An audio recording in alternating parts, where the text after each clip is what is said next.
말씀 보겠습니다. 창세기 2장 18절에서 19절 말씀. 여호와 하나님이 이르시되 사람이 혼자 사는 것이 좋지 아니하니 내가 그를 위하여 돕는 배필을 지으리라 하시니라. 여호와 하나님이 흙으로 각종 들짐승과 공중의 각종 새를 지으시고 아담이 무엇이라고 부르나 보시려고 그것들을 그에게로 이끌어 가시니 아담이 각 생물을 부르는 것이 곧 그 이름이 되었더라. 자, 지난 시간에 이어서 18절, 19절 말씀 가지고 제가 그 주부에는 제목을 바꿨습니다. 그리스도라는 이름을 갖게 된 성도라고 제목을 바꿨는데, 여러분 그 원고에는 뭐라고 나왔어요? 그리스도와의 연합, 그 다음에 그 가로 안에 그게 히브리어입니다. 여러분이 좋아하시는 히브리어 보엘 하담 이렇게 하려고 했더니 너무 그래서 그렇게 바꾼 겁니다. 보엘 하담, 이것이 오늘 우리가 설교를 듣는데 가장 중요한 단어가 되겠습니다. 자, 우리 처음 오신 분, 우리 설교를 잘 안 들어보시고 처음 듣는데 좀 어려울 수가 있겠어요. 그러나 조금 힘드셔도 나눠준 그 원고를 보시면서 그렇게 성령 하나님의 은혜 가운데 깨닫는 은혜가 있기를 바랍니다. 자, 18절에 보니까 18절을 지난 시간에 한 거죠. 18절에는 사람이 혼자 사는 것이 좋지 않아서 하나님이 돕는 배필을 지어준다는 그런 내용이죠. 이거 뭐 지금 이제 다시 설명할 수는 없고, 여러분 이제 다 공부를 했기 때문에, 여러분 들으셨기 때문에 알 수 있을 거예요. 혼자 산다는 거, 혼자 존재하는 거라고 있죠. 혼자, 바드라고 하는 것은 원래는 하나인데 분리되어 있다 그런 얘기죠. 떨어져 있는 거. 그러면 하나님께 좋지 않대요. 좋지 않다, 선하지 않다, 악하다, 그게 죄래요. 그래서 하나님께서 돕는 배필을 지어주는 거죠. 돕는 배필, 에제르 네게드, 에제르 네게드. 그래서 뭐라고 했습니까? 적절하게 돕는 자, 카운슬러. 우리가 지난 시간에 한마디로 해서 파라클레토스, 헬라어로 성령이라고 있습니다. 그러니까 이제 성령이 오셔서 우리 안에 들어오셔서 우리가 하나로 연합되면 그게 생명이요 구원이다. 그렇게 지난 시간에 공부를 했습니다. 자, 그러고 나서 오늘 19절을 보니까 19절은 더 황당한 말이 나왔어요. 보니까 하나님이 지은 그 들짐승들, 공중의 새를 갖다가 하나님이 끌어오니까 그들에게 이름을 지어주는 장면이 나와요. 아담이. 대체 이게 무슨 말인가? 제가 늘 얘기했지만 성경은 다 한 목소리라고 있죠. 하나의 얘기라고 있죠. 그 18절의 얘기나 19절 얘기나 뒤에 나온 내용이나 다 똑같은 내용으로 보여야 돼요. 자, 그 말을 우리가 어떻게 해석할 것인가를 오늘 보기 전에, 지난 시간에 이렇게 혼자 있는 것은 좋지 못하다, 이제 하나인데 분리되는 것은 좋지 못하다, 그런 내용을 담고 있는 신약의 말을 한번 잠깐 보도록 할게요. 자, 신약에 보면 요한복음 15장에 보면 뭐가 나오죠? 참 포도나무와 가지라는 비유가 나오죠. 자, 이 참 포도나무와 가지, 이렇게 딱 들어보면 이 가지가 포도나무에 붙어 있는 거, 이게 하나다. 그러면 너희들이 열매를 맺는다. 그러면 그게 완성이고 그게 구원이야. 그 얘기를 지금 한다 그 말이죠. 읽어보겠습니다. 요한복음 15장 1절에서 7절 말씀. 나는 참 포도나무요 내 아버지는 농부라. 무릇 내게 붙어있어 열매를 맺지 아니하는 가지는 아버지께서 그것을 제거해 버리시고, 무릇 열매를 맺는 가지는 더 열매를 맺게 하려 하여 그것을 깨끗하게 하시느니라. 너희는 내가 일러준 말로 이미 깨끗하여졌으니 내 안에 거하라. 나도 너희 안에 거하리라. 가지가 포도나무에 붙어있지 아니하면 스스로 열매를 맺을 수 없음같이 너희도 내 안에 있지 아니하면 그러하리라. 나는 포도나무요 너희는 가지라. 그가 내 안에 내가 그 안에 거하면 사람이 열매를 많이 맺나니 나를 떠나서는 너희가 아무것도 할 수 없음이라. 사람이 내 안에 거하지 아니하면 가지처럼 밖에 버려져 마르나니 사람들이 그것을 모아다가 불에 던져 사르느니라. 너희가 내 안에 거하고 내 말이 너희 안에 거하면 무엇이든지 원하는 대로 구하라. 그리하면 이루리라. 자, 이것이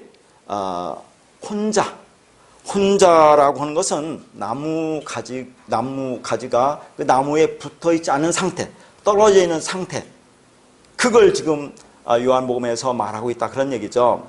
자, 여기서 보니까 우리는 이 말씀을 보면서 많이 지금까지는 오해하는 그런 말씀으로 볼 수 있습니다. 특별히 2절과 7절 같은 것은 여러분이 상당히 문자적으로만 보면 이게 이해가 오해하거나 이런 쉬운 그런 말씀이죠. 그래서 이 말씀 도대체 무슨 말씀인가를 보기를 원합니다. 자, 2절 보니까 무릇 내게 붙어 있어 라고 있죠. 그러니까 무슨 말이냐면 지금 이 가지가 포도나무에 붙어 있어요. 그렇죠. 가지가 포도나무에 붙어 있는데 열매를 맺지 않는데, 그러면 하나님 아버지께서 그것을 제거해 버린대요. 잘 보세요. 자, 가지가 포도나무에 붙어 있어요. 그러면 이게 열매를 맺지 않는데, 그럼 이걸 제거해 버린대. 여러분 그럼 어떻게 생각하겠습니까? 우리가 열심히 열매를 맺어야 되겠구나.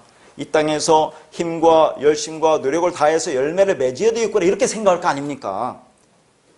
지금 성경은 우리가 창세기 지금 2장 19절도 봤지만 둘이가 하나로 연합되면 그러면 그게 열매예요. 우리가 그리스도 안에 들어가 있으면, 둘이가 연합되면 그럼 그 자체가 완성이라니까요. 구원이라니까요. 그 자체가 열매예요. 우리가 아들이 되는 거예요. 더 이상 할 게 없어요. 근데 여기는 붙어 있는데 열매를 맺지 않으니까 그 가지를 하나님께서 제거해 버린다고 하잖아요. 이 제거해 버린다는 것이 가장 관건입니다. 그러니까 그냥 문자적으로 보면 열매를 맺지 못하니 이 땅에서 너희들 교회 다니면서 그렇게 열심히 행하지 않아서 열매 못 맺으면 내가 너희들 그렇게 제거해 버릴 거야, 그런 말이 아니라, 그래서 이런 것 때문에 원문이 필요하다, 그런 얘기입니다. 이런 것을 개인적으로 통찰적으로 볼 수 있는 게 아닙니다. 아이로라는 단어, 아이로라는 단어인데, 이 단어는 물론 아이로가 뭘 제거하다는 뜻도 있어요. 어떤 사람은 그렇게 보고 이걸 제거하다고 해석하지만, 어떤 사람은 성경을 전체적으로 예수의 십자가로 보면 뭐로 보니까 들어 올리다, 아이로가 들어 올리다 이 뜻이 있어요. 이게 단어 보면. 그러니까 무슨 말입니까? 자, 이 가지가 포도나무에 붙어 있어서 열매를 잘 맺지 못하는 것은 뭐냐? 붙어 있으면 열매라고 했는데 그렇게 설명하는 겁니다. 그러면 왜 그렇게 했어요? 햇빛을 잘 못 받았기 때문에 그럴 거 아닙니까? 햇빛이 뭐예요? 말씀을 지금 받지 못하기 때문에, 그러니까 이것을 어떻게 가지를 들어 올려준다, 그런 얘기예요. 들어 올려준다. 제거해버리다가 들어 올려주는 겁니다. 왜 들어 올려줍니까? 햇빛 받아서, 말씀 받아서 열매 맺으라고, 그런 의미예요. 이게 다른 뜻이 아니라. 그러니까 엉뚱하게 해석을 하면 어떻게 되겠느냐 하는 얘기입니다. 자, 그런데 여기서 중요한 것을 보니까 열매를 맺는 것은 하나님께서 깨끗하게 하기 때문에 열매를 맺는다고 그러죠. 깨끗하게 한다. 자, 그 깨끗하게 하는 것을 3절에서는 뭐라고 하나 보세요. 3절에서는 너희는 내가 일러준 말로 이미 깨끗해졌다, 그렇게 얘기를 해요. 그러니까 자, 가지가 포도나무에 붙어 있으면 그 자체가 연합이기 때문에, 완성이기 때문에 그 자체가 아들이라는 열매를 맺는 거예요. 근데 그렇게 되려면 깨끗해져야 되는데, 깨끗해지는 건데 어떻게 깨끗하냐 하니까 내가 일러준 말로 깨끗하게 한대요. 일러준 말이라는 것이 헬라어로 랄레오 로고스입니다. 랄레오 로고스. 이 랄레오 로고스라는 말이 뭐냐면, 랄레오는 말하다인데 어디서 왔느냐면 레마라는 것에서 왔습니다. 레마에서 온 말로, 그런 말이에요. 그런 말, 이 로고스가 말이죠. 그러니까 레마에서 나온 말로 알려준다, 일러준다는데, 여러분 이제 잘 보세요. 우리가 성경을 볼 때, 신약 성경은 특히 말이라는 단어가 두 가지 헬라어가 나옵니다. 뭐 나와요? 여러분 알고 있는 것은 로고스와 레마가 나와요. 말 하면 로고스와 레마 나오는데, 분명하게 구별하면 이렇게 됩니다. 로고스는 그냥 문자 그대로의 말. 알았죠? 표피적인 말. 레마는 그 안에 담기는 하나님 마음, 하나님의 뜻. 다시 말해서 그릇이라고 하는 그 로고스가 있으면 그 안에 담긴 내용이 레마예요. 예수가 그릇이면 그 안에 담긴 내용이 그리스도죠. 그런데 자, 우리가 자칫 잘못하면 레마, 로고스는 율법이니까 이건 아무것도 아니야. 그렇게 하면 안 된다니까. 여러분, 이 성경책이 뭐예요? 이게 레마도 되고 로고스도 되는 거예요. 어떤 사람은 레마로 보고 어떤 사람은 로고스로 볼 뿐이지, 로고스도 진리입니다. 진리. 자꾸 로고스는 뭐 껍데기고 아무것도 아니라고 하는데, 로고스가 있기 때문에 그 안에 레마가 있는 거라니까요. 그래서 여러분이 앞으로 성경을 볼 때, 그러면 어떤 사람은 성경에 로고스 나오면 이거 다 율법이야. 그게 아니라니까요. 그러니까 오늘 또 그런 말이 많이 나옵니다. 그래서 우리가 요한복음 1장 1절에 보면 뭐예요? 태초에 말씀이 있으니 그 말씀이 하나님이라고 그러죠? 이때 말이 뭡니까? 로고스라니까요. 로고스. 하나님이 로고스예요. 그냥 말씀, 로고스, 율법 속에 담겨 있는데 그것은 우리가 레마로 보여야 된다는 거지. 이 로고스가 없으면 아무것도 아니에요. 율법이 없으면 아무것도 아니에요. 자꾸 여러분 율법과 행위를과 진리를 구분하면서 이건 아니라고 하는데 왜 이게 아닙니까? 이게 없으면 어떻게 돼요? 이제 깨달았으면 이 길로 가는 거죠. 이렇게. 그게 자연스러운 거예요. 그게 나누려고 하지 마세요. 그래서 성경도 보면 레마, 로고스가 막 뒤집어 섞었습니다. 성경에도. 그러니까 우리가 구분이 안 가요. 그걸 구분하려고 하지 마세요. 그러나 분명하게 레마로 나온 곳은 있어요. 정확하게. 그러나 어떤 데는 막 섞었어요. 여기서도 랄레오 로고스라고 그러잖아요. 레마에서 나온 말. 그러니까 속뜻으로 알려준 로고스. 그러니까 로고스인데 로고스가 뭐라고요? 속뜻으로 레마가로 들어있는 로고스라는 그런 말이에요. 무슨 말인지 알겠죠? 그렇게 알아들으면 돼요. 그러니까 로고스, 율법을 그대로 말한 것이 아니고 그 글자 안에 내용, 진리로 말해줬다는 얘기죠. 무슨 말인지 알겠습니까? 그러니까 이게 쉬운 말이 아니에요. 그러니까 로고스 하면 무조건 율법이고 나쁘다 그게 아니고 그 안에 레마가 담겨있기 때문에 로고스나 레마나 어떤 의미에서는 똑같다고 보는 거예요. 자꾸 율법과 진리를 구분하지 마시고 내가 진리를 깨달았으면 율법이 자연스러운 겁니다. 그게. 그래서 여기서도 그렇게 표현하는 거죠. 다시 말해서 그 글자 안에 담겨있는 내용, 요 레마로 알려줬다가 랄레오 로고스라는 그 말이에요. 알겠죠? 그렇게 진리로 말해준 것으로 인해서 너희들이 깨끗해졌다 그런 얘기예요. 그 말 때문에 너희들이 나무에 붙어있게 된 것이다. 그것이 그런 말입니다. 자, 오늘 또 이렇게 격가지를 붙이면 시간이 많이 같은데 자, 이거 안 할 수도 없고 여러분 성경에서 깨끗하다는 말을 많이 나오죠. 성경에 깨끗하다는 말이 많이 나옵니다. 대표적으로 어디에 나옵니까? 깨끗하다는 말이. 여러분 그 구약에 보면 새 언약을 하나님이 주시는 장면에 에스겔서 36장 보면 뭐라고 나옵니까? 너희들을 맑은 물로 깨끗하게 씻어준다 그런 얘기예요. 맑은 물. 맑은 물이 뭡니까? 말씀 진리로 너희들을 씻어준다 그런 얘기죠. 왜 그들을 맑은 물로 씻어줍니까? 그들이 고국 땅에 있을 때나 또 이방으로 쫓겨날 때나 하나님의 땅을, 하나님의 말씀을, 하나님의 이름을 더럽혔기 때문에 왜냐하면 율법적인 행위를 해서 우상숭배를 하기 위해서 또 여러분 우상숭배가 뭐예요? 하나님이 계시고 여기 다른 신이 있는데 요 하나님 믿지 않고 다른 신을 믿는 게 우상숭배입니까?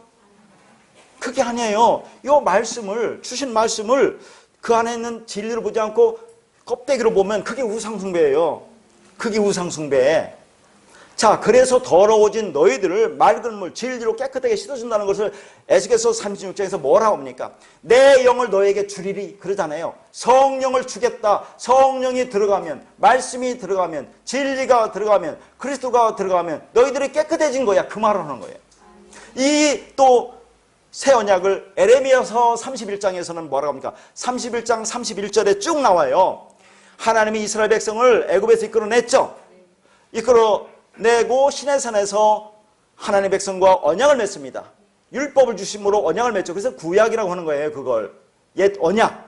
율법으로 언약을 맺는데 이들이 그걸 지킵니까? 못 지킵니까? 못 지켜요. 율법은 지키라고 준 게 아니란 얘기죠. 율법을 통해서 인간 존재를 깨달아 알아오셨는데 그들은 열심히 지키려고 행하면서 우상숭배만 열심히 행하는 거죠. 율법을 표피적으로만 지키려고 열심히 애를 냈기 때문에 너희들이 율법을 파괴했다. 율법을 깨트렸다고 그렇게 얘기를 해요. 그래서 이제는 내가 내 법을 너희 속에 주고 너희 마음에 기록하겠다 그런 얘기예요. 법을 기록하겠대요. 성령이 너희 안에 임하겠다. 성령이 들어가면 그러면 연합되는 거잖아요. 그 말이. 내 안에 성령이 있고 말씀이 왔는데 내가 지키고 뭐 할 게 없다니까요. 그냥 그 자체가 완성이라니까요. 그걸 깨달아 아는 것을 우리는 성령이 들어와서 깨닫게 하시죠. 이제는 성령이 이끌어간단 말이죠. 여러분을. 근데 왜 자꾸 구분하느냔 말이죠. 이걸 헷갈리게. 자연스럽게 나와야 된다니까요. 잘 알아듣으시라 하는 말입니다. 그렇지 않으면 위험해요. 자꾸 율법 로고스로 구분하는 자체도 그게 율법이에요. 그래서 잘 깨달아 알으시라 그런 얘기입니다. 그러니까 여기에서 가지가 나무에 붙어 있으면 연합되면 하나가 되면 그러면 그게 열매를 맺는 거야. 그걸 지금 쭉 설명하고 있는 겁니다. 그래서 4절에 가지가 포도나무에 붙어 있지 않는 것을 어떻게 설명하냐면 내 안에 있지 아니하다. 그러니까 우리가 나무에 붙어 있으려면 일단은 깨끗해져야 되겠죠. 깨끗해져야 되겠다. 누가 깨끗하게 해요? 랄레오 로고스라는 말씀을 주셔서 우리가 깨끗해진다니까요. 그 속뜻으로 알려준 말. 그러면 주님 안에 있게 되는 겁니다. 주님 안에 있다는 것이 포도나무 가지가 나무에 붙어 있다는 그런 표현이죠. 네, 그런 말입니다. 그러고 나서 이제 5절, 6절, 7절이 계속 똑같은 말이 반복돼요. 한번 보세요, 여러분. 5절도 포도나무와 가지를 얘기하면서 그가 내 안에, 내가 그 안에 거하면 열매를 맺는데요. 그리고 7절에, 그러면 6절은 사람이 내 안에 거하자면 밖에 버려진대요. 7절은 너희가 내 안에 거하고 내 말이 너희에 거하면 무엇이든지 원하는 대로 구하라. 그러면 이루리래. 자, 이런 말이 얼마나 오해를 하는 겁니까? 그러니까 5절이나 7절이나 똑같은 말이에요. 그가 내 안에, 내가 그 안에. 너희가 내 안에, 내 말이 너희 안에. 이때 7절에 이 말이 레마입니다. 이 레마. 아까는 일러준 말이 랄레오 로고스 이렇게 나왔는데 그 말을 한마디로 하면 7절에 내 말, 이것도 이걸 레마로 써요. 이걸. 하나님의 말씀 진리. 진리가 너 안에 거하면 그러면 연합되는 거죠. 그러면 열매를 맺는 거예요. 그게. 그런데 문제는 뭐라고 합니까? 거기에서 무엇이든지 원하는 대로 구하라. 그러면 이루리라. 그런 얘기죠. 무엇이든지 원하는 대로 구하라. 자, 이 말이 무슨 말인가를 한번 생각해보면서 그러면 여러분 주님이 우리 안에 거한다는 것을 여러분 어떻게 알 수 있어요? 주님이 우리 안에 거한다. 지금 주님이 우리 안에 거한다는 것은 그 말이 우리 안에 거한다는 거죠. 말씀이 우리 안에 있다는 거죠. 그러면 그것을 어떻게 알 수 있느냐는 얘기죠. 우리가 감지할 수 있습니까? 감지해요? 여러분 지금 주님 안에 지금 말씀하는데 주님 안에 있다는 것을 감지합니까? 감지하지 않습니까? 주님이 우리 안에 함께 있다는 것을 내가 어떤 말하자면 육적인 감각으로 우리는 자꾸 그렇게 그것을 경험하려고 하잖아요. 그래서 성령이 임하면 방언하고 각종 은사를 받는 것이 주님이 나와 함께 한다. 그렇게 느끼지 않습니까? 그러니까 주님이 우리와 함께 한다는 것을 자 우리가 때리면 내가 아프잖아요. 아픈 것처럼 뭔가 감각적으로 느끼려고 한다니까요. 그렇게 느껴지는 게 아니에요. 말씀이 여러분에 들어갔는데 내 안에 있는데 그걸 어떻게 느껴요? 느껴져요? 한번 느껴보세요. 느낄 수 있나? 못 느낍니다. 자, 그래서 그걸 감지한다면 하나님이 나 안에 계시다는 것을 뭔가 외적인 그런 경험이나 그런 것으로 감지한다면 그건 병적인 거예요. 그건 잘못된 거예요. 그건. 병이라니까 그게. 주님은 그 레마의 말씀으로 우리 안에 계시는데 그것은 내가 감지하는 것이 아니고 내가 그냥 존재하는 거예요. 존재.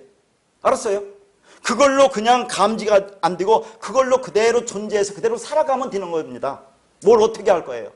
어떻게 여러분 알 수 있습니까?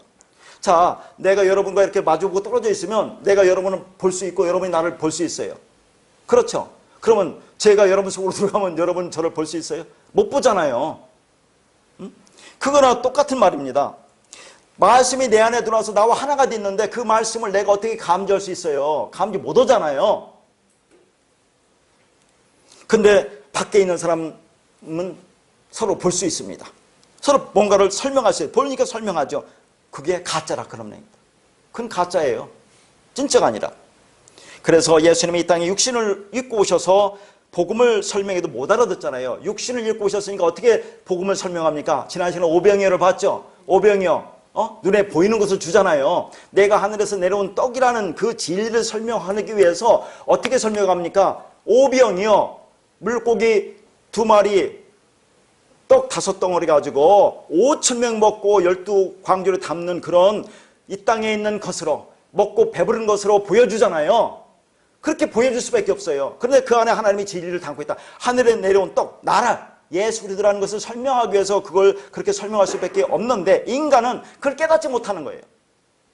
그러니까 예수님이 이 땅에 오셔서 그렇게 보여주는 것을 설명하니까 못 알아듣으니까 뭐라고 합니까? 이제는 예수님 죽을 수밖에 없어요. 죽고 진리로, 성령으로, 그리스도로 뒤에서 우리 안에 들어올 수밖에 없는 겁니다. 그래서 그 성령 우리를 깨우쳐 알게 할 수밖에 없다, 그런 얘기입니다. 그러면 예수님 와서 이 땅에서 그렇게 설명했는데 못 알아들으니까 이제는 내가 죽어야겠다, 그런 겁니까? 아니, 이미 그렇게 모든 것이 다 예정되고 있는 거예요, 순서가. 그래서 우리가 복음을 설명해도 알고는 있지만 설명하지 못하는 부분이 많이 있잖아요. 뭔가 알고 있는데 설명이 안 된다니까요. 그래서 진리라는 것을, 하나님이 주신 말씀을 여기서 제가 말하는 순간 그건 비진리가 되는 겁니다. 그건 진리가 아니에요. 그래서 뭐가 필요합니까? 중간에 성령 하나님이 필요한 거예요. 성령 하나님이 개입해서 제가 여기서 개떡같이 말해도 찰떡같이 들려주면 되는 거죠. 제가 아무리 여기서 진리라고 제가 말한 건 진리도 아니지만 말한다고 하더라도 들을 귀가 없으면, 성령이 개입하지 않으면 그걸 진리로 못 알아듣습니다. 비진리로 알아들 수밖에 없는 거죠. 근데 여러분 알아듣잖아요.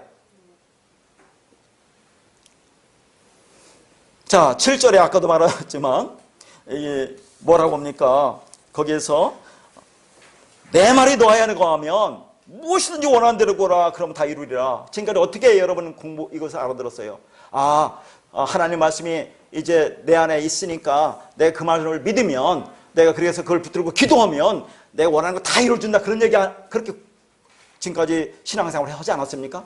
그러니까 그 말씀 붙들고 얼마나 기도했어요, 불러불러 하면서. 그래서 어떠다가 응답되면 응답됐다고 하고, 어떠다 응답 안 됐다고 뭐라 합니까? 내 정성이 부족하다, 내 기도가 부족하다, 아무리 어쩌면 내 말이, 내 마음에 그 말씀을 온전히 붙잡지 못했다, 이렇게 생각하지 않습니까? 이 말이 거하면 그냥 그게 열매인데, 자, 여러분 생각해 보세요. 하나님 말씀이 여러분 안에 들어갔습니다. 여러분이 그 말씀을 레마로, 진리로 알아들었어요. 그러면 어떻게 하겠습니까? 그 말씀이 주님이 주시려고 하는 것을 구할 수밖에 없는 거잖아요. 주님이 주시려고 하는 거. 내가 그 아버지 마음을 알았으니까 이제는 그 아버지 마음이 내 마음에 들어왔잖아요. 그러면 그 아버지가, 그 마음이, 그 말씀이, 진리가 뭘 구하라고 하겠습니까? 이 세상 것을 구하라고 하겠어요? 하나님은 그것은 아무 상관이 없다 했죠?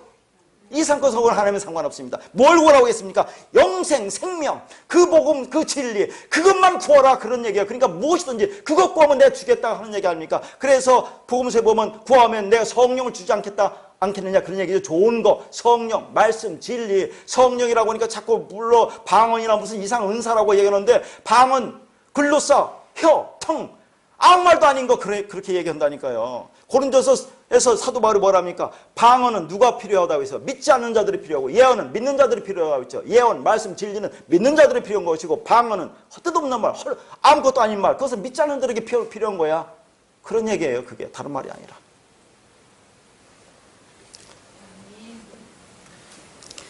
자, 그래서 그리스도와 이렇게 떨어져 산다는 것은 결국 말씀을 이제 표면적으로, 문자적으로 이해하고 그걸 행하려고 하는 그 상태에 있는 사람을 말합니다. 그게 그 나무에서 떨어져 있는 상태.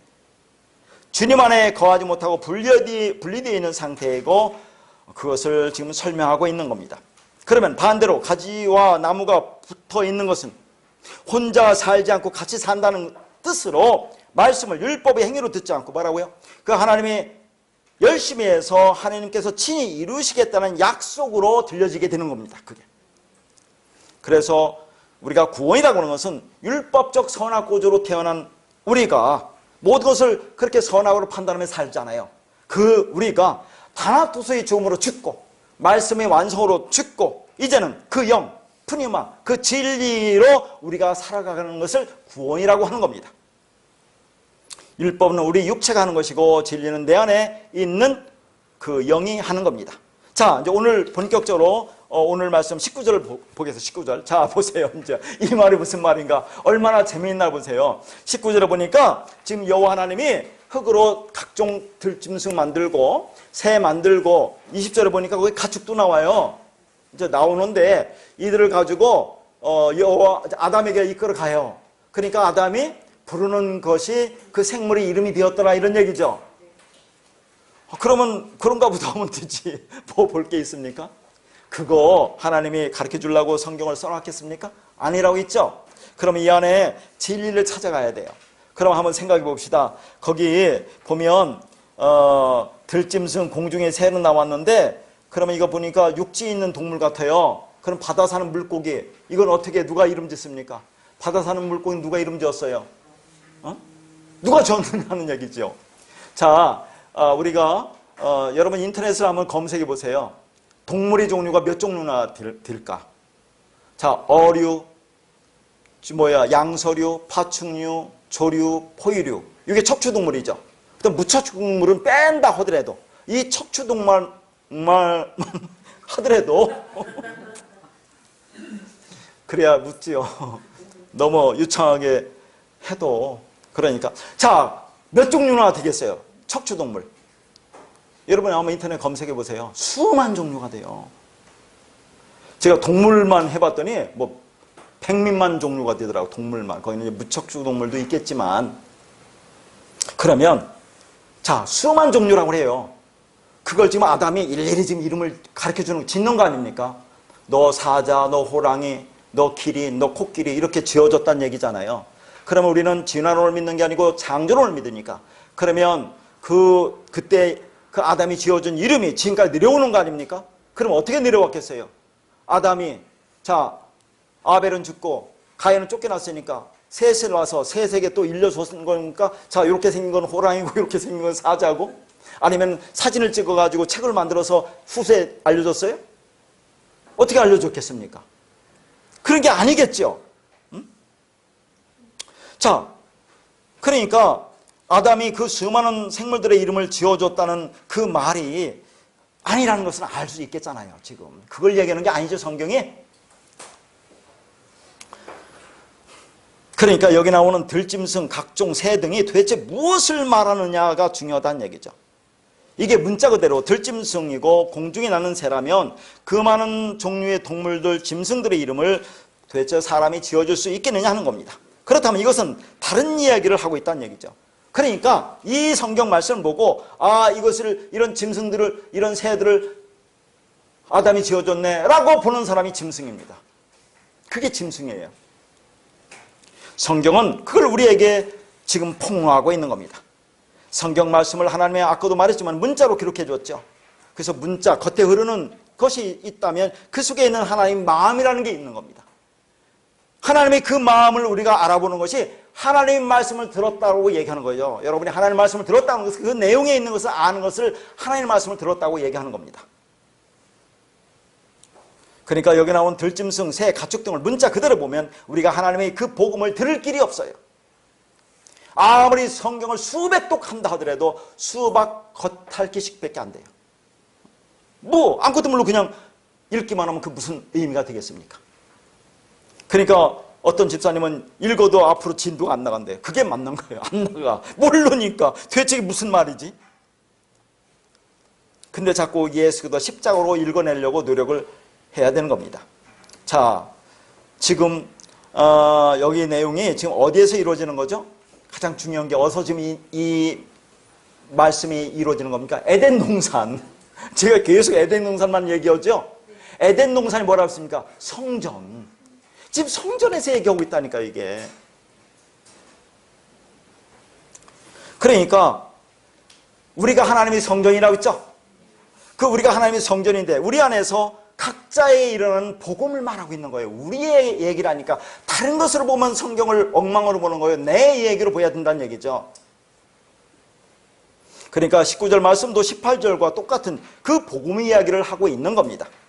예수 그리스도를 통해서 우리를 어떻게 구원하시는가를 이 짧은 한 절 속에서 하나님이 설명하시는데, 그걸 짐승과 새 등의 이름을 지어주는 것, 아담이 지어주는 걸 통해서 복음을 설명하고 있는 거예요. 그러니까 실제적으로 동물의 이름을 지어주었다는 것이 아니고 비유를 통해서 하나님은 우리에게 그 복음을 가르쳐주고 있다는 겁니다. 그리고 그 다음에 이루어지는 말씀도 다 똑같은 복음이에요. 남자와 여자가 둘이 합하여 한 몸을 이룰지라. 이 얘기예요. 전부 다 줄기가 이거. 이 얘기를 하고 있는 겁니다. 그러니까 같은 내용을 하나님이 얼마나 자상한지 보세요. 이렇게도 설명하고 저렇게도 설명하고 계속해서 똑같은 말을 반복해서 다르게 설명하고 있어요. 못 알아들으니까 알아들으라고. 그래서 제가 많이 반성을 했습니다.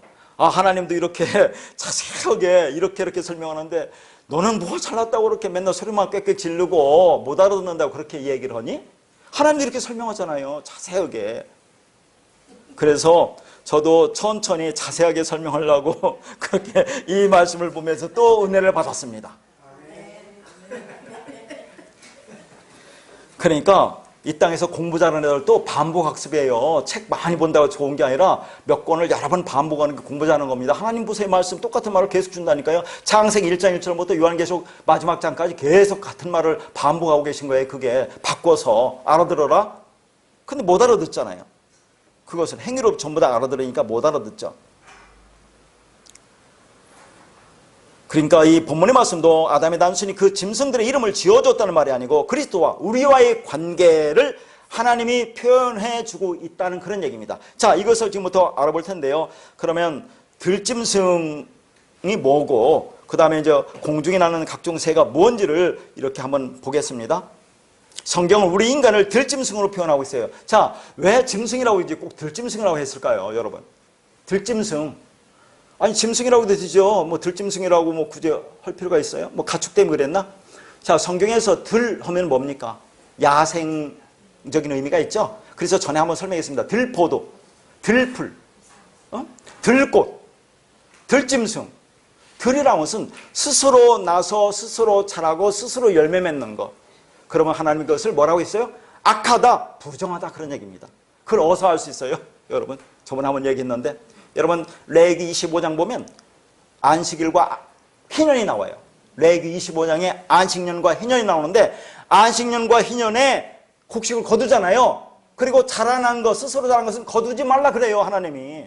저는 그때 옛날에 그렇게 봤어요. 아유, 참으로 그렇게 거두지 않고 각종 짐승들도 먹고 불쌍한 가난한 과부나 고아나 이 사람들도 그냥 거기서 이삭 주워서 먹으라고 그렇게 배려했는가 보다 했는데 나중에 깨달은 것은 뭐냐면 스스로 난 것은 부정하기 때문에 하나님 나라의 곳간에 들어갈 수 없어요. 하나님 나라의 곳간에 들어가는 것은 11조 열의 하나, 하나님의 사랑과 은혜와 긍휼과 자비, 이것만 들어갈 수 있어요. 그러니까 스스로 난 것은 못 들어가요. 그래서 거두지 말라고 한 거예요. 그게 성경이 얼마나 기가 막힌지 아세요? 그러니까 들짐승은 그런 얘기입니다. 그 들짐승, 우리를 짐승으로 봐요. 특히 이성 없는 짐승이라고 표현한다니까요. 자, 거기 베드로후서 2장 12절과 유다서 1장 10절이 있는데 똑같은 내용인데 설명은 유다서 1장 10절 중심으로 설명을 하겠습니다.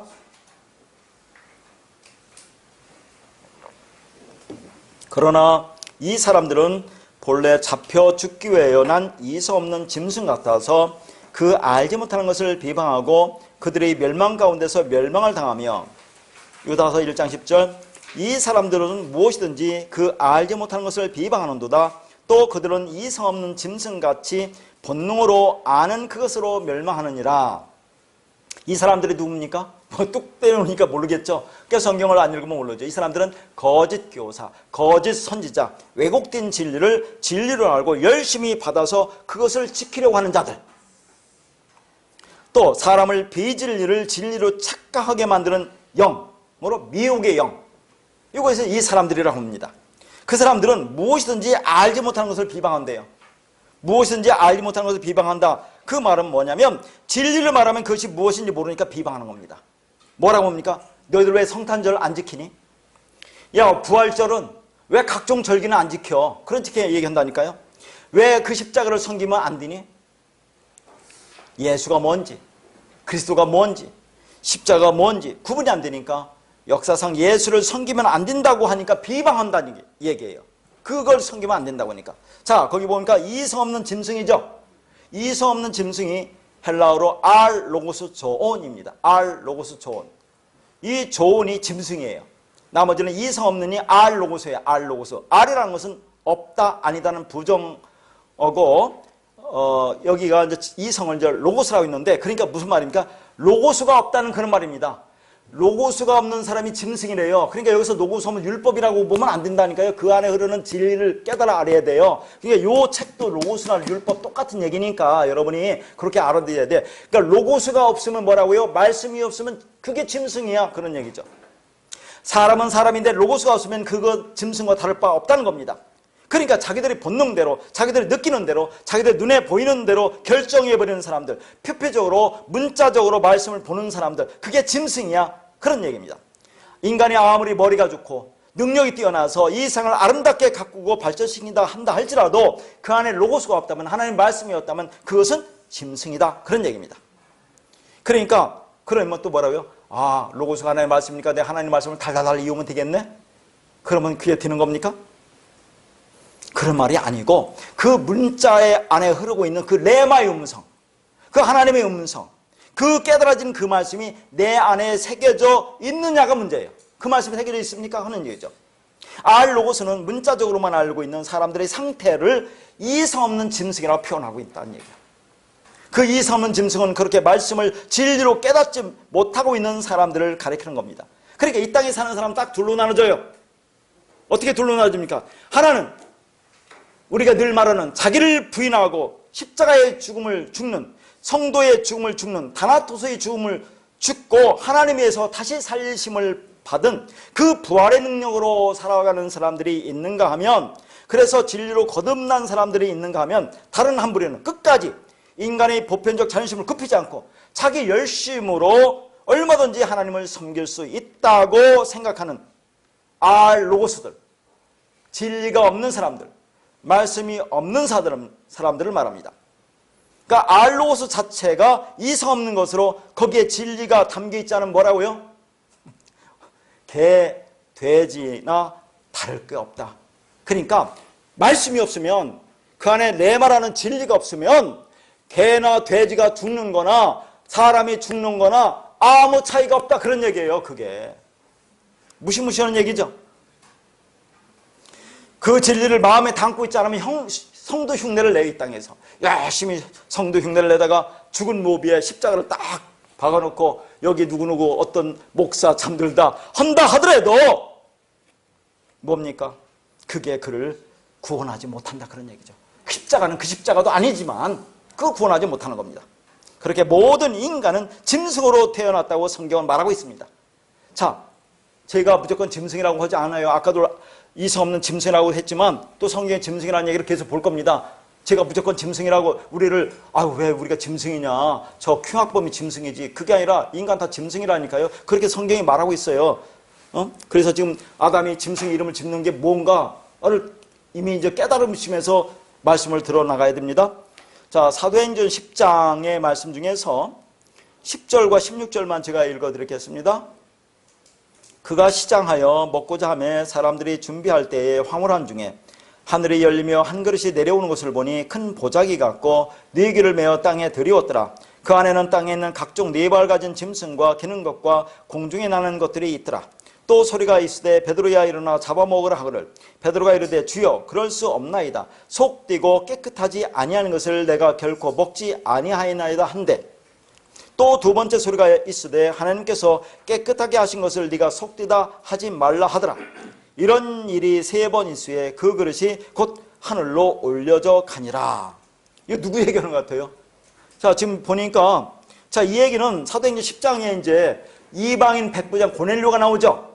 이 고넬료가 구제도 열심히 하고 기도를 열심히 한대요. 근데 그 고넬료가 이제 환상 중에 하나님이 사제를 보내서 뭐라고 합니까? 욥바에 있는 베드로를 청하라고 그렇게 얘기를 해요. 그래서 그 고넬료가 베드로가 묵고 있는 욥바에 사람을 보냅니다. 자, 그런 중에 지금 좀 쓴 것은 그 중에 이제 베드로가 환상 중에 본 내용을 지금 써놓은 거예요. 자, 하나님의 사자가 이제 베드로에게 임하는데 거기 보면 베드로가 제6시에 지붕에 올라가서 기도를 하려고 하는 거죠. 6시는 몇 시입니까? 우리나라 시간으로 12시를 얘기하는 거예요. 6을 더하면 돼. 12시 정오에 가서 기도를 하고 있는 장면인데 뭘 보느냐면 하늘에서 큰 보자기가 같은 것이 네 귀에 달린 보자기에 뭐가 합니까? 짐승, 기는 거, 공중에 나는 것이 있죠. 오늘 지금 창세기 그 말과 똑같잖아요. 이게 내려온다니까요. 이게 누구예요? 지금 여기서는 이방인을 가리키고 있다는 게 이방인. 그것이 좀 내려오고 있습니다. 그러니까 지금 베드로가 뭐랍니까? 그래서 이 소리가 있어서 베드로야 잡아먹어 복음을 전해라 그 말이에요. 복음을 전하라. 그러니까 뭐라고 하냐면 저 속되고 깨끗하지 아니한 것을 결코 먹은 적이 없다 그런 얘기 하는 거 아니에요.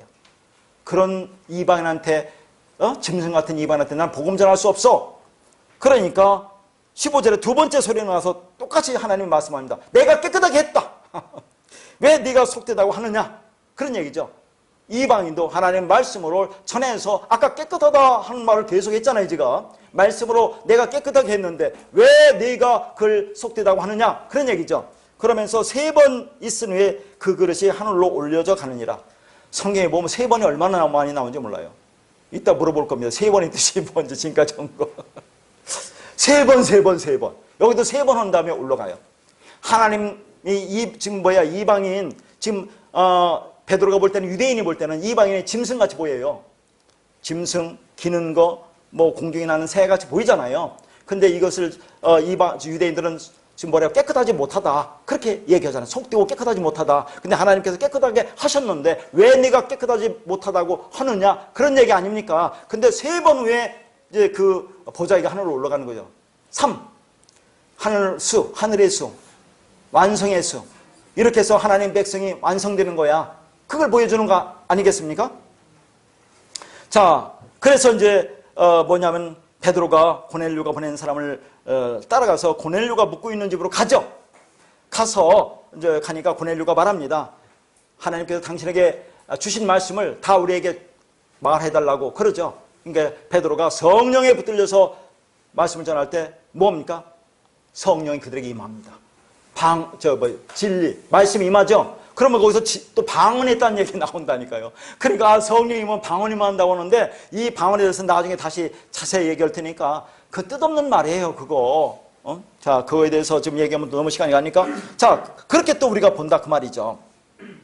그러니까 지금 여기서 설명하고자 하는 것은 짐승이라는 게 뭡니까? 이방인뿐 아니라 이 말씀을 알지 못하는 모든 사람을 짐승이라고 한다는 얘기예요. 우리를 보고 짐승이라고 한다고 하잖아요, 성경에.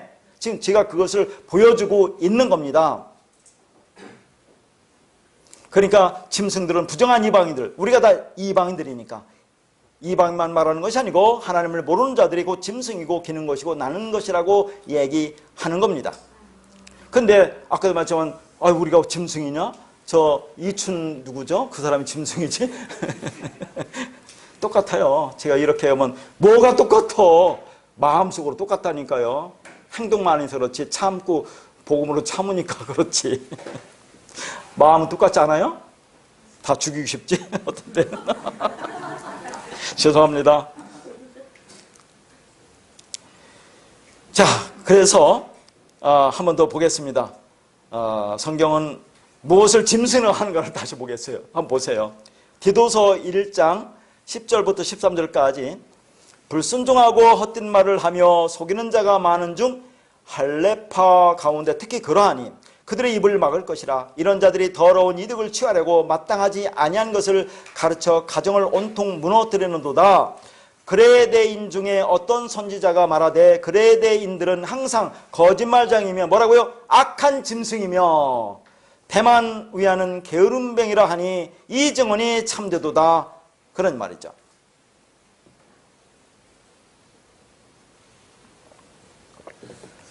자, 디도서 1장을 쭉 보면 장로와 감독 등의 직분에 대해서 쭉 설명이 나오다가 자, 그들이 직분을 맡기 위해서는 어떤 자격이 있어야 되는지를 설명하다가 이 짐승에 관해서 말을 합니다. 짐승에 관해서.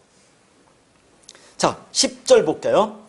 불순종하고 헛된 말을 하며 속이는 자가 있는데 그들이 할례파다 그런 얘기죠. 뭐 교회가 이런 사람들 없겠습니까? 전부 다 그렇죠. 자, 그러면 거기에 불순종이라는 말이 뭡니까? 지난 시간에 제가 복종이라는 말을 했죠. 물어봅니다. 빌립보서에서 사도 바울이 나가 있을 때나 나가 떠나 있을 때나 복종하며 항상 두렵고 떨림으로 너희 구원을 이루라 그런 얘기 하잖아요. 그러면 이 말씀 듣고 하나님 말씀에 내가 복종하고 순종해야지, 교회 담임 목사한테 열심히 복종하고 순종해야지, 그래서 두렵고 떨림으로 내가 구원을 이루어야 되겠다, 그렇게 할 거 아닙니까? 이때 복종이 뭐라고 했어요? 무슨 단어라고 했죠? 히파쿠라고 했잖아요. 이 아쿠서 왔는데 이것 때문에 히파쿠라는 것은 잘 듣는 거예요. 잘 듣는 거, 경청하는 거. 그래서 말씀을 진리로 깨닫는 거, 이해하는 거, 이게 복종이라니까, 이게 순종이라고 했죠. 이것을 히브리어로 샤마, 이 샤마도 들음과 관계 있어요. 뭐라고 했습니까? 제가 사무엘서에서 순종이 제사보다 낫고 듣는 것이 수양의 기름보다 낫다고 했죠. 순종, 듣는 것과 관계 있어요. 샤마가.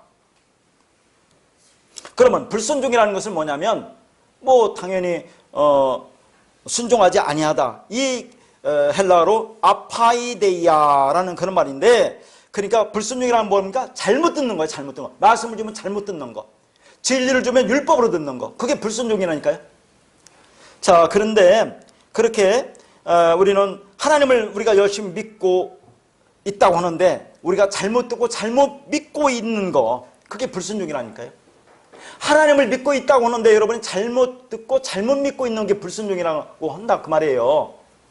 이게 얼마나 중요한 말입니까? 그러니까 하나님의 말씀을 잘못 듣고 열심히 땅적 차원의 일을 행위로 쏟아버리면, 율법으로 열심히 율법적 행위로 쏟아버리면 그게 뭐라는 겁니까? 불순종이라고 해요. 그래서 히브리서 보면 이런 사람은 안식에 들어가지 못한다고 한다니까요. 불순종한 사람 안식에 들어가지 못한대요. 어떻게 할 겁니까? 그 행위를 끊임없이 생산하는 사람들 어떻게 안식에 들어갑니까? 못 들어가죠. 그러니까 일생 동안에 죽어라고 수고해서 하나님께 불순종하고 지옥에 떨어지는 거다 그 말이에요. 히브리서 들어보세요. 불순종, 그러면 안식에 들어가지 못한다. 하나님 말씀 이걸 지키느냐 안 지키느냐 그게 아니라 그 율법을 주면 그것을 진리로 듣지 못하고 열심히 내가 행위로 쏟아버리면 그게 불순종이라는 거예요. 그러니까 한번 생각해보세요. 오늘날 교회에서 얼마나 많은 사람이 불순종하고 있나. 자기는 열심히 하나님의 일을 한다고 하는데 그게 불순종이라니까. 근데 뜻을 알고 하면 그게 진짜 행위지. 이제는 그 뜻을 알고. 그러니까 이렇게만 말하면 아니지, 그러면 아무것도 하지 말아야지, 이렇게 움츠려 들고 아무것도 안 한다니까. 그게 깨달아야 되는데 이제 여러분 깨달았잖아요. 그럼 그 말씀이 여러분 안 움직입니까? 그럼 자연스럽게 행해야죠. 근데 이 경계를 지금 불분명하니까 문제입니까? 이 경계를 좀 못 찾고 있으니까. 자, 이 복종이라는 말이 또 어디서 나옵니까? 예수님한테도 한 말이 나와요. 빌립보서 2장 8절에 보면 사람의 모양으로 나타나서 죽기까지, 자기를 낮추시고 죽기까지 복종하셨으니 곧 십자가에 죽으심이라, 그런 얘기죠. 죽기까지 복종, 이 복종이 히파코예요. 예수님이 죽기까지 복종했다. 이 죽는 게 뭔가? 다나토스의 죽음. 그러니까 내가 말씀을 들었어요. 잘 들어요.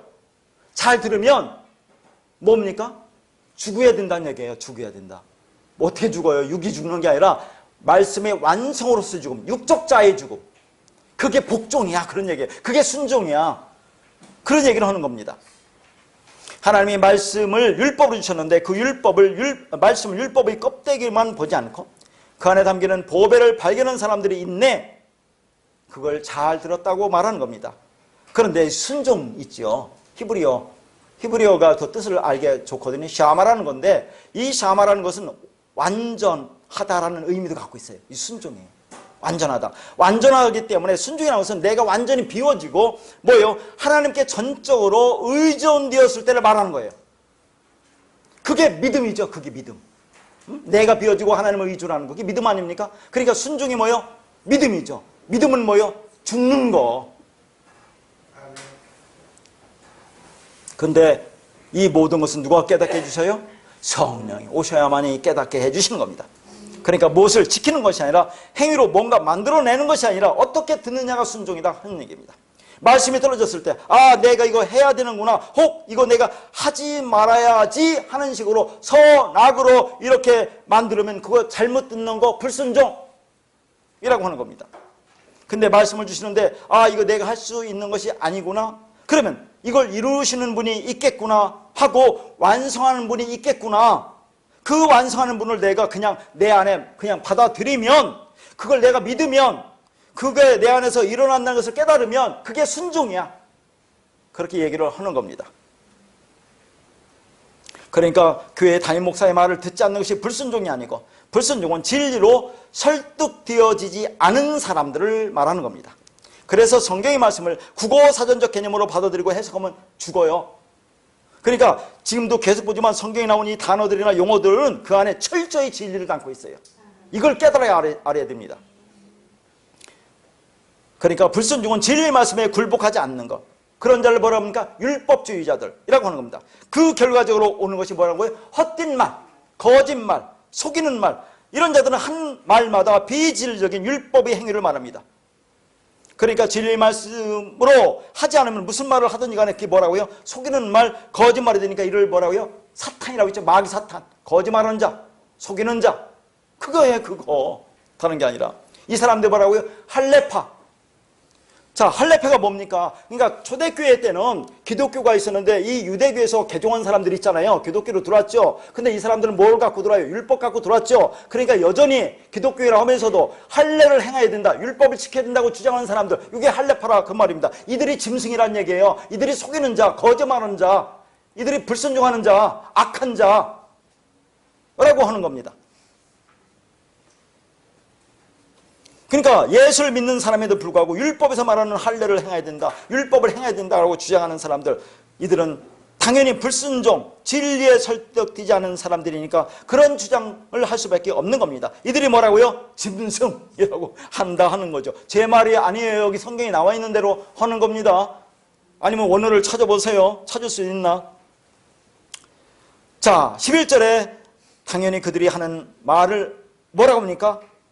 그들의 입을 막을 것이라고 하는 얘기죠. 교회에서 그런 얘기하면 입을 막으래요.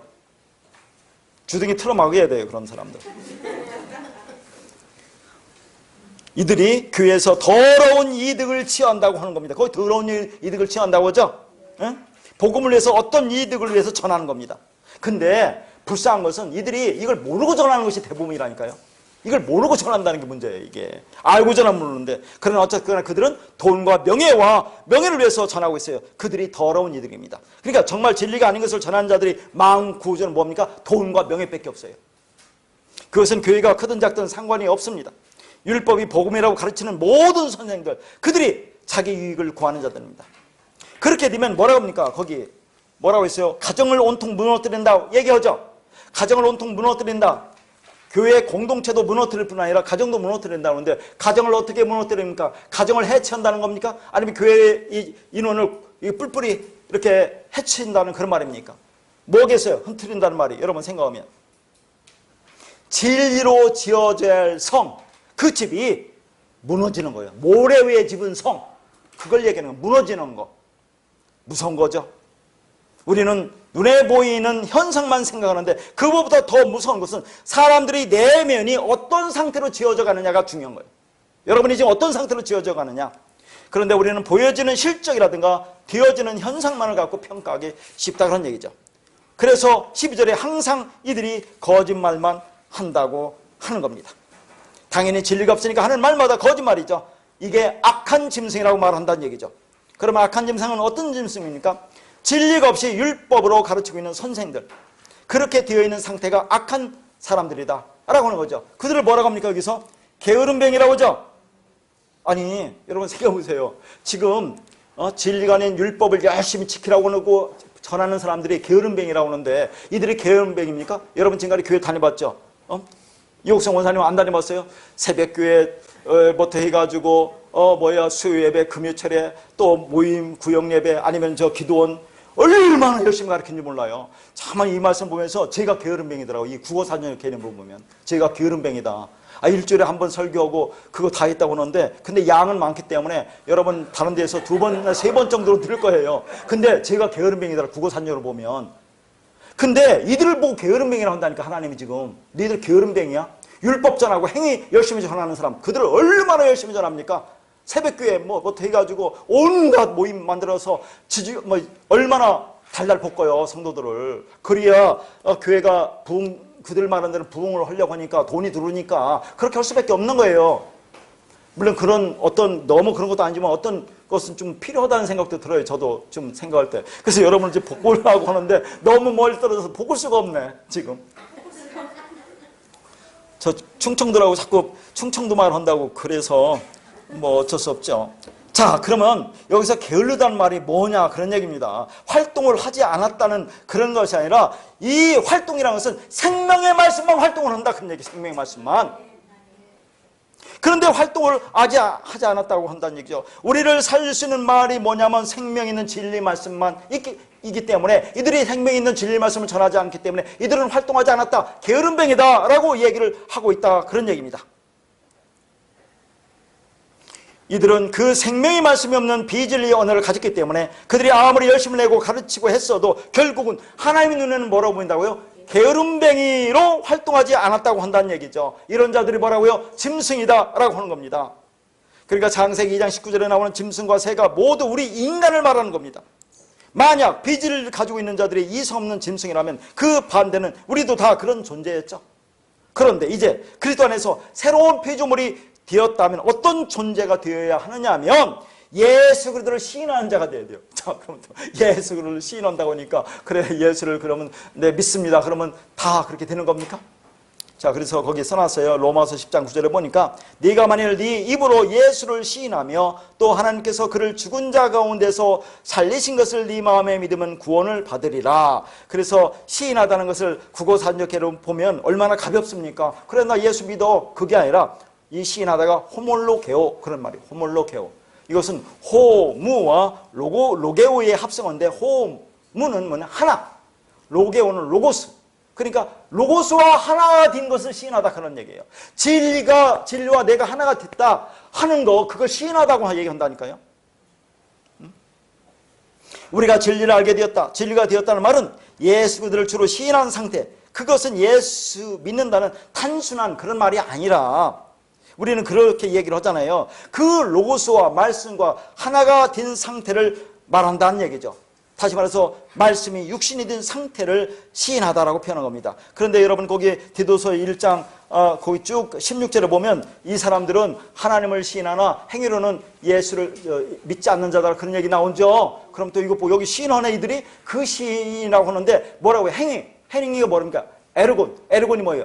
하나님의 일, 하나님의 예수를 믿는 거죠. 예수를 믿지 않는 자들 그 말을 잘 보여야 돼요. 혹시 또 읽으면서 여기는 시인하다고 했는데 그렇게 보지 마시라고 하는 겁니다. 자, 그러면 공중에 나는 새는 무엇일까요? 공중에 나는 새. 자, 지금부터 예전에 배운 것과 곁들여서 말씀을 드릴 텐데 자, 그것도 모르면서 다른 일 하지 마시고 공중에 나는 새를 그냥 말씀 들어가기 전에 딱 한마디로 얘기하면 알죠? 뭡니까 공중에 나는 새가? 예? 성전. 그렇죠. 기본적으로 성전. 그런데 자 여기서도 뭐라고 나옵니까? 지금 성경에 공중에 각종 새를이라고 나오죠? 공중의 각종 새. 이 공중이 뭘까요? 자, 공중에 나는 새를 보라가 어디 나옵니까? 산상수훈 마태복음 6장에 나오죠. 6장 26절에 나오는데 여기는 공중에 나는 새를 보라. 잘 들으세요. 지금부터 종합할 테니까. 그 다음에 구약의 창세기 2장 19절에는 공중에 각종 새를 지었다 그런 얘기죠. 이 공중은 뭘 말합니까? 공중. 여기 공중. 이게 히브리어로 샤마임, 헬라어로 오라노스, 하늘. 하늘에 나는 새를 보라 그런 얘기죠. 근데 히브리 사람들은 하늘이라는 그 하늘을 얘기하는 게 아니라니까요. 그들은 하늘이 뭡니까? 하늘천, 땅지, 거무현, 누룽황. 하늘은 검어요. 가보세요. 하늘이 있나? 검찍 올라가 보세요. 하늘이 없는 거예요. 그냥 높이 있는 거. 그걸 그들은 그냥 하늘, 공중, 샤마임. 샤마임 뭐라 했습니까? 샤마임을 파자에 보면 진리가 있는 그곳. 성전 안에 진리가 있잖아요. 우리가 하나님이 성전이라니까요. 근데 성전이라고 말하지 않고 그 밑에 뭐랍니까? 하나님이 성령이 너희 안에 계신 줄 알지 못하느냐. 성전만 되면 율법이지만 그 안에 성령이 있으면 완성된 진리가 된 아들들이 되는 거예요. 그냥 성전, 그러니까 공중에 나는 새는 지금 무조건 그것은 새, 성전인데, 자, 이 공중이, 알아두세요. 이 공중이라고 하는 것이 성경에 보면 그걸 하늘이라니까, 하늘. 샤마임, 헬라어로 우라노스. 이 우라노스가 어디서 왔는지 아십니까? 산. 우리가 히브리어 이렇게 성경 보면 예수님 산에 올라갔다. 우리 어디에서 배웠어요? 산에 올라갔다? 산상수훈 할 때 예수님 산에 올라가서 말씀 가르쳤잖아요. 그 산이 뭘 얘기하라고 했죠? 그 산에 뭐가 젖었어요? 그 시온산에 뭐가 젖었어요? 예루살렘 성전이 있잖아요. 그러니까 산에 올라갔다는 것은 성전에 갔다는 그 말이에요. 그 성전, 그 시온산에 있는 성전, 그 성전을, 산에서 성전을 바라보면서 예수님이 지금 산상수훈을 말하는 겁니다. 성전을 보면서 이 성전이 뭔지 아니? 그 안에 진리를 가르쳐 주는 거라고요. 그 산은 시온산이지만 그 산 위에 성전을 지었기 때문에 산이라고 산에 올라가라고 하고, 여러분 뭐랍니까? 눈을 들어 산을 뭐라고 하죠? 눈을 들어 산을 보라. 너희들이 어디서 올고 그 산, 성전, 그 얘기하는 거죠. 그러면 자, 그게 산입니다. 그럼 여기서 나온 게 또 뭡니까? 오르니스, 새. 그러니까 이 호로스라는 산에서 우라노스라는 하늘이 나오고 새라는 오르니스라는 새가 나왔어요. 그러면 전부 다 정관사로 붙이면 성전을 얘기하는 성전. 왜냐하면 이스라엘 백성들 그 예루살렘 성전에 보면 그 지붕 위에 새 날개를 그려놓았기 때문에 멀리서 보면 새가 날아오는 같이 보였다고 해서 그것도 성전이라고 하는 겁니다. 공중에 나는 새, 그 성전을 보라, 그런 얘기입니다. 그러면 여기서 나오는 각종 공중에 나는 그 새도 성전, 율법을 가리키는 율법. 이게 우리를 얘기하는 거잖아요. 자, 그러면 한번 여러분 물어보겠습니다. 그 산상수훈에서 마태복음 6장 25절 26절에서 뭐라고 하죠? 예수님이 목숨을 위해서 무엇을 먹을까, 무엇을 마실까, 무엇을 입을까 염려하지 말라. 공중에 나는 새를 보라. 너희들은 이보다 더 귀하지 아니하냐. 그런 얘기 나오죠. 무슨 말이에요? 자, 공중에 나는 새에서 성전을 자세히 봐. 블레포. 자세히 봐라. 그 성전을 자세히 봐. 그러면 그 안에 뭐가 있습니까? 먹을 거 있죠. 진리 양식이 있죠. 입을 거. 그리스도의 옷이 있죠. 그리스도의 옷을 입혀주잖아요. 마실 거, 진리물이 있죠. 그 얘기를 하는 거예요, 지금. 뭘 보라고? 그 성전 안을 자세히 보면 먹을 거, 마실 거, 입을 게 있어요. 진리의 양식, 마실 물, 진리의 물. 입으로 그리스도의 옷으로 우리가 입혀지면 완성되는 거 아닙니까? 그거 있는데 왜 걱정을 하냐, 그런 얘기를 하는 겁니다. 자, 그래서 공중에 나는 새를 이제 나중에 또 볼 게 있으면 그거 산상수훈에 어차피 보야 되니까 보고, 지금 여기서 이제 새에 관해서 새가 뭘 말하는지를 지금 설명하고 있는데 시간이 너무너무 많이 갔습니다. 자, 지금부터 2부를 시작하겠습니다. 죄송합니다. 이렇게 처음 오신 분들 너무 힘드실 텐데 그냥 창세기 40장 9절 11절 16절 19절 술 맡은 관원장이 그의 꿈을 요셉에게 말하여 이르되 내가 꿈에 보니 내 앞에 포도나무가 있는데 그 나무에 세 가지가 있고 싹이 나서 꽃이 피고 포도수인가 익었고 내 손에 바로의 잔이 있기로 내가 포도를 따서 그 즙을 바로의 잔에 짜서 그 잔을 바로의 손에 드렸느니라. 떡 굽는 관원장이 그 해석이 좋은 것을 보고 요셉에게 이르되 나도 꿈에 보니 흰떡 세 광주리가 내 머리에 있고 몇 윗광주리에 바로를 외워 만든 각종 구운 음식이 있는데 새들이 내 머리 광주리에서 그것을 먹더라. 요셉이 대답하여 이르되 그 해석은 이러하니 세 광주리는 사흘이라. 지금부터 사흘 안에 바로가 당신의 머리를 들고 당신을 나무에 달리니 새들이 당신의 고기를 뜯어 먹으리다 하더니, 너무나 잘하는 그런 말씀이죠. 술 맡은 관원장과 떡 맡은 관원장. 술 맡은 관원장은 포도나무에 포도를 따서 바로에게 드립니다. 그래서 그는 사흘 안에 전쟁이 회복되죠. 근데 떡 맡은 관원장은 뭡니까? 자, 그 자는 사흘 후에 그 나무에 달려서 죽어요. 그런데 여기서 보세요. 왜 술 맡은 관원장은 삽니까? 포도나무에는 포도는 뭐예요? 열매, 말씀, 진리를 들었기 때문에 살지만 요 떡 맡은 관원장은 뭡니까? 떡 있죠, 떡이 있는데 그게 세 광주리예요. 셋이 또 나왔죠. 셋이 뭐랍니까? 완성의 떡, 새 떡, 완성의 떡, 진리의 말씀을 누가 먹어요? 새들이 먹잖아요. 와서 율법이 먹어버리니까 죽을 수밖에 더 있어요. 못 드리니까 말씀을. 알겠죠? 무슨 말인지. 지금 그 얘기를 하고 있는 겁니다.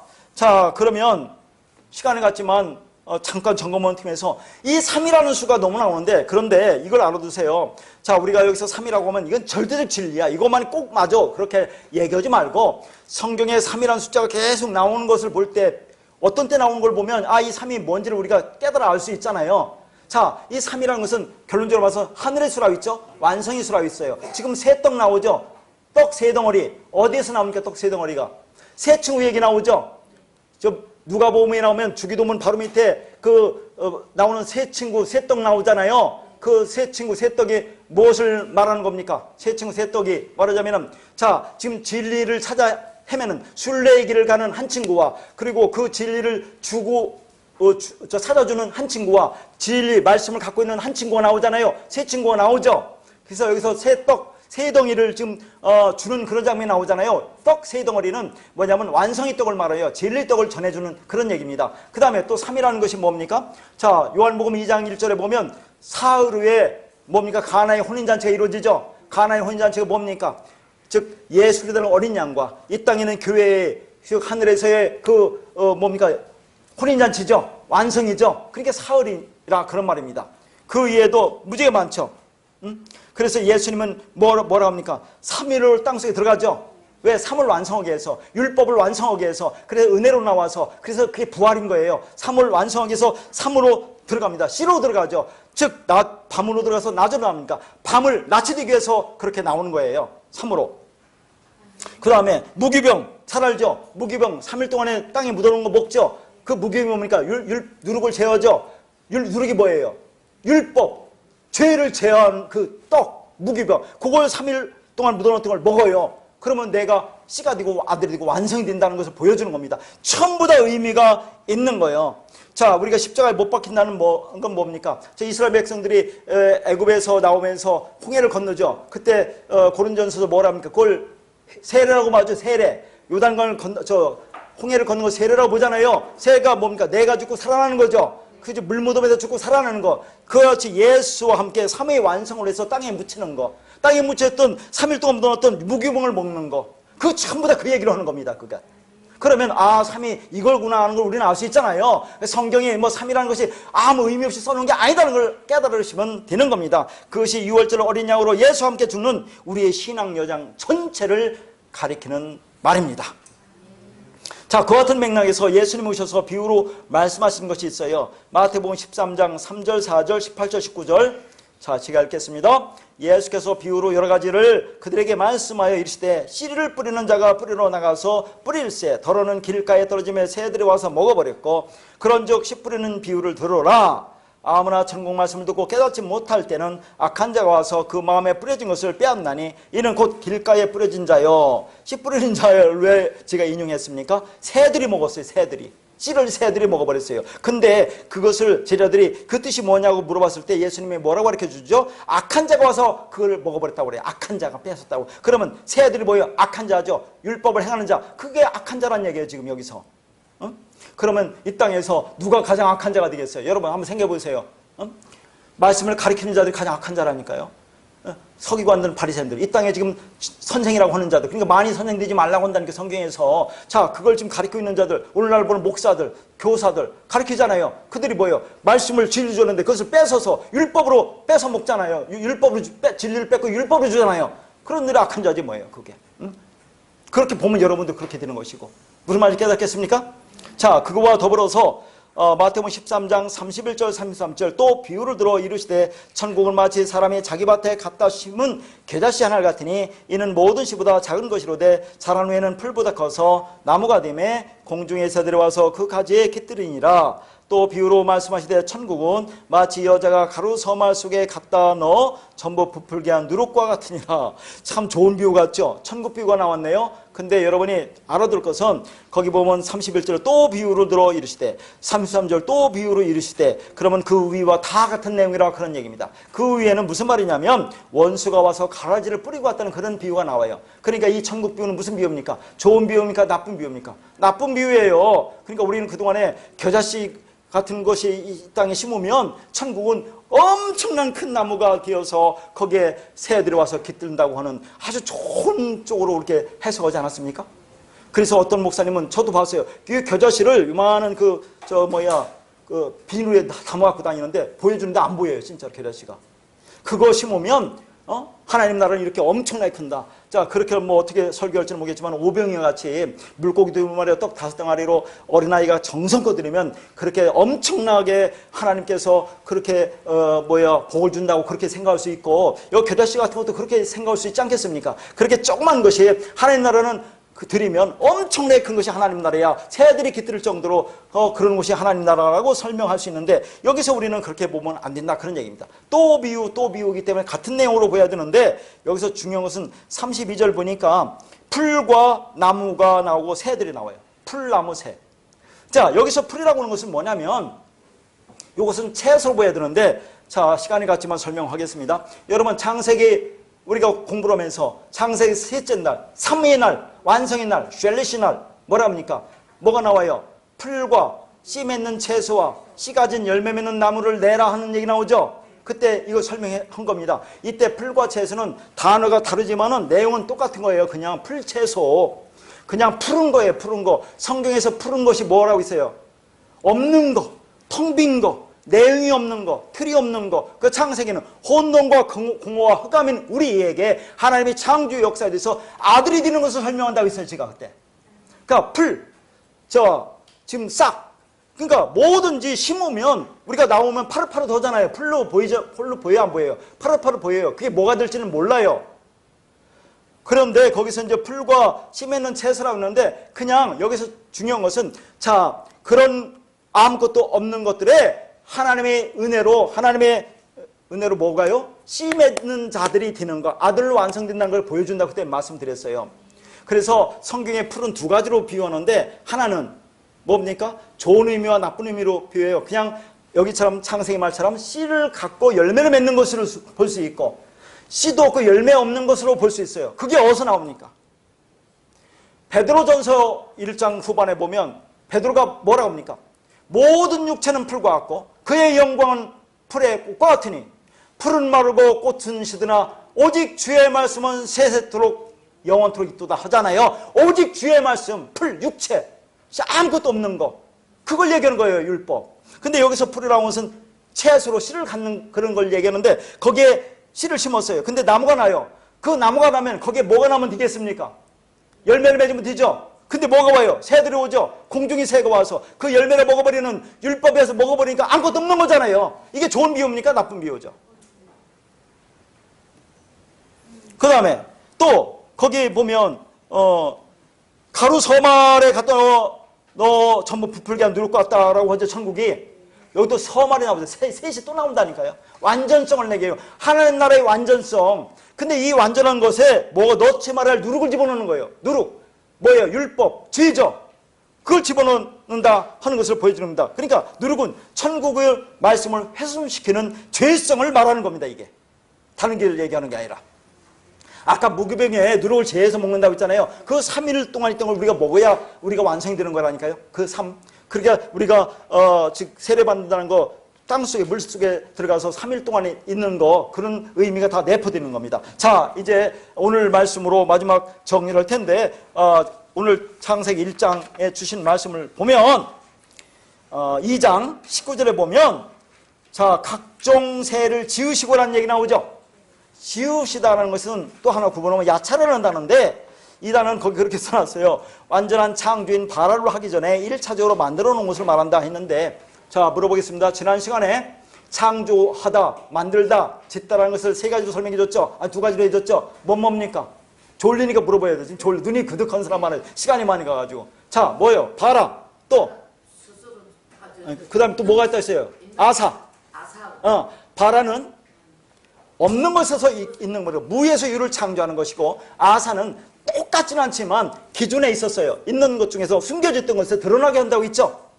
그 다음에 야차르라고 하는 것은 여기 뭐냐면, 즉 바라로 완전히 창조되기 전에, 새로운 피조물이 되기 전에, 거듭나기 전의 전 단계, 짐승의 단계를 그냥 여기는 야차르라고 하는데, 창세기 1장 보면 창조하다는 것이 바라가 몇 번 안 나오고 아사나 막 섞어 나오기 때문에 이게 절대적이라고 말할 수 없다니까요. 그만큼 성경이 어려워요. 그러나 구분하자면 그렇게 구분할 수 있다는 것을 말씀드리는 겁니다. 알겠죠? 그러니까 그 전 단계, 자, 우리가 하나님의 형상으로 거듭나게 되면 그건 바라의 창조이고, 그 거듭나기 전까지 단계를 야차르라는 단어를 사용해서 사람을 지었다라고 말할 수 있다, 그런 얘기입니다. 여기서 짐승을 야차르했다는 것은 사람을 아직 완성하지 않은 상태를 일컫는 단어로 사용한 겁니다. 그래서 짓다라는 것이 미완료로 되어 있어요. 이게. 그러니까 짐승새가 우리를 말하는 것이고, 우리가 거듭나면 사람으로 완성되는 거다. 그리스도가 된 그리스도인이라고 하는 거죠. 오늘 가장 하이라이트, 마지막 이렇게 뒤에다 둬서 설명합니다. 거의 중요한 거. 오늘 이 전체적인 말씀을 해석하는 가장 키는 뭐냐면, 창세기 2장 19절에 보면 그것들을 그에게로 이끌어 가시니 나오죠. 하나님이 지금 짐승과 이 새 등을 지어가지고 만들어가지고 그것들을 그에게로 이끌어 간다고 그렇게 나오잖아요. 아담에게로. 그러니까 아담이 부르는 대로 그 이름이 되었다라고 나오는데, 그에게로 이끌어 가시니가 이게 가장 중요하다 그 말이에요.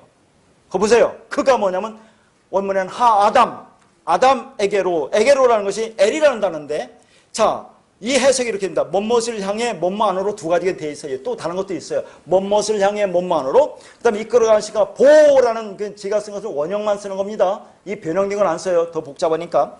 그러니까 하담 엘보 이렇게 됐어요. 근데 저기는 히브리어는 오른쪽에서 왼쪽으로 이루기 때문에 제가 보엘 아담 그렇게 써놨죠. 자, 그럼 무슨 말이냐면, 아담에게로 이끌어 가시냐고 이렇게 해석할 수밖에 없는 것은 왜 그렇게 했습니까? 지금 짐승들을 하나님 만들어서 그걸 끌어오는데, 이 해석하는 사람이 아담 안으로 이끌어 간다고 하면 그게 지금 논리적으로 그렇게 마음에 와닿겠습니까? 짐승들을 아담 안으로 어떻게 아담 주둥이로 집어넣어요? 어디다 집어넣어요 그걸? 아담으로 이끌어 간다는 것이 조금 이해가 안 되잖아요. 그러니까 이 사람이, 자, 엘이 뭐뭇을 향해 안으로 두 가지가 있어요. 이걸 가지고 안다고 해서 해석할 수 있겠어요? 왜 이렇게 해석하는지 또 보여줄게요.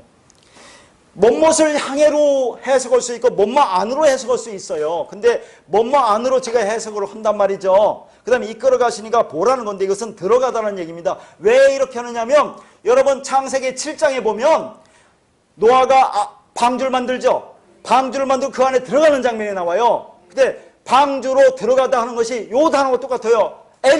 보엘. 뭐뭐 안으로, 뭐뭐로, 방주로, 이게 여기에 엘을 쓴다니까.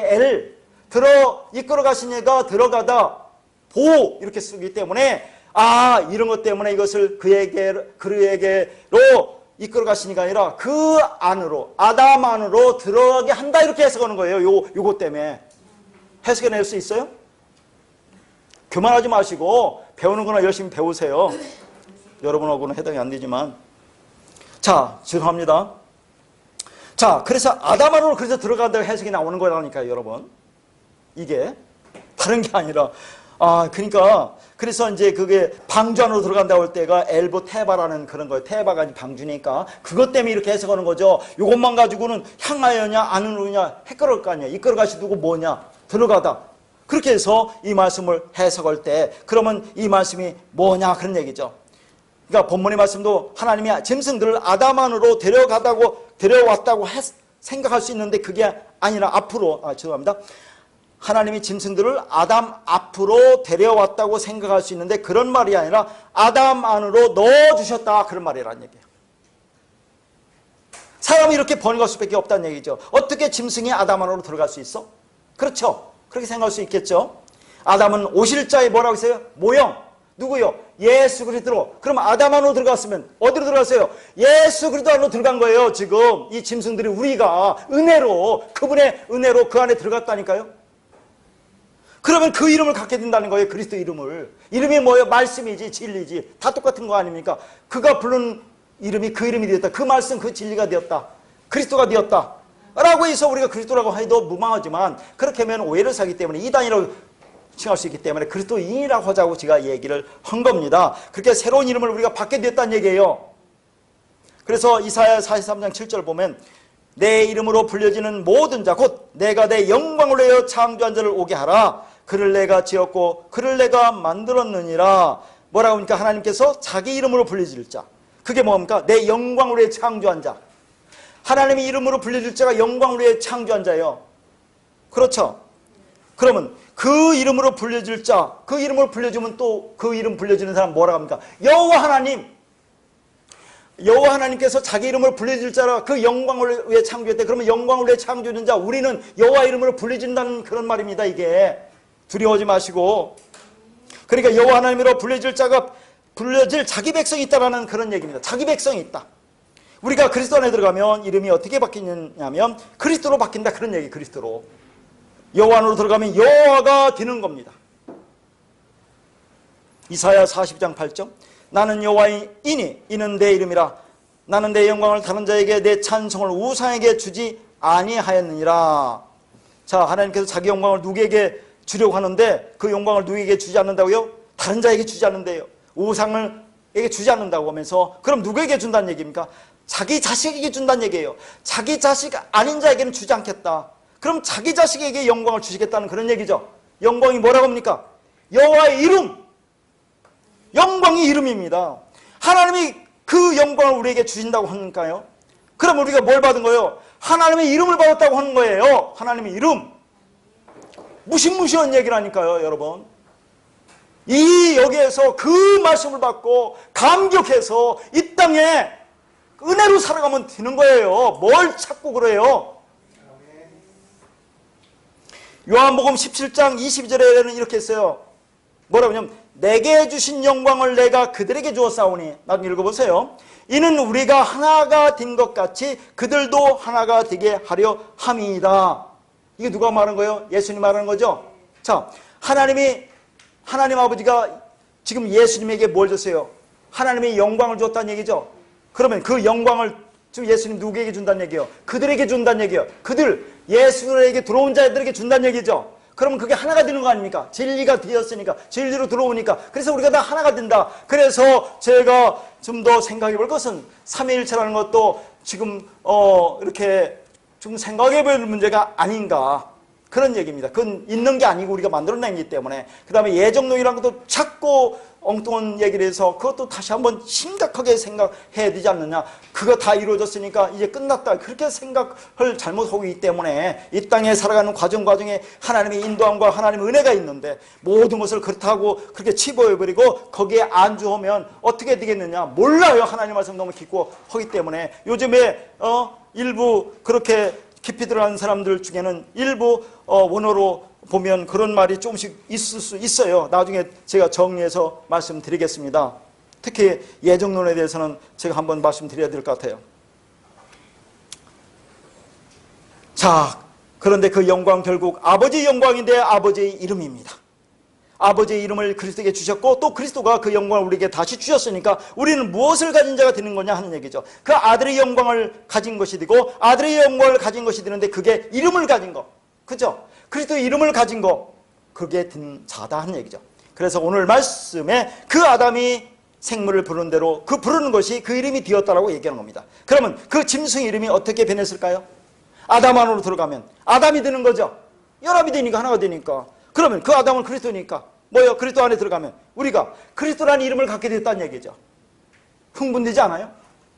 영원히 그렇게 살 텐데 걱정하지 말라니까요. 이 말씀이 능력이 있어야 이 땅에서 자신 있게 살아갈 수 있다니까. 뭘 바라겠습니까?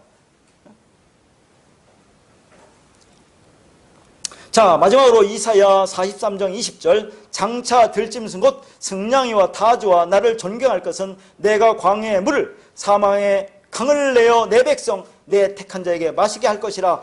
자, 들짐승 승냥이 타조가 존경할 때, 나를 존경할 때가 올 것이라고 얘기하는 거죠. 어떤 자가 광야의 물을 사막의 강들 내서 그들을 마시게 한 자들, 다시 말해서 진리 생수를 마시게 된 자들, 그들이 처음에는 짐승이었지만 여호와 이름을 갖게 되는 자들이 있다는 그런 얘기입니다. 그렇게 된다는 얘기죠. 그러면 우리는 얼마나 영광스러운 존재가 되느냐 하는 얘기죠. 그리고 마지막으로 오늘 본문에 마지막으로 뭐라고 합니까? 그 이름이 디오더라, 그런 얘기 나오죠. 이름이 디오더라, 이 디오더라가 미완료 시제입니다. 계속해서 그게 이루어지고 있다는 얘기예요. 계속해서 아담 이후에 역사상 이 땅에 나타나는, 그러면 자꾸 하나님 창세를 택한 백성들이 계속해서 그렇게 이름을 갖게 되는 자들이 나오고 있다. 완료된 게 아니에요. 계속 그렇게 나오고 있다는 그런 말입니다. 성경은 하나하나가 전부 다 의미를 갖고 있고 그 안에 진리를 담고 있다는 것을 여러분이 알아두시기를 바라겠습니다.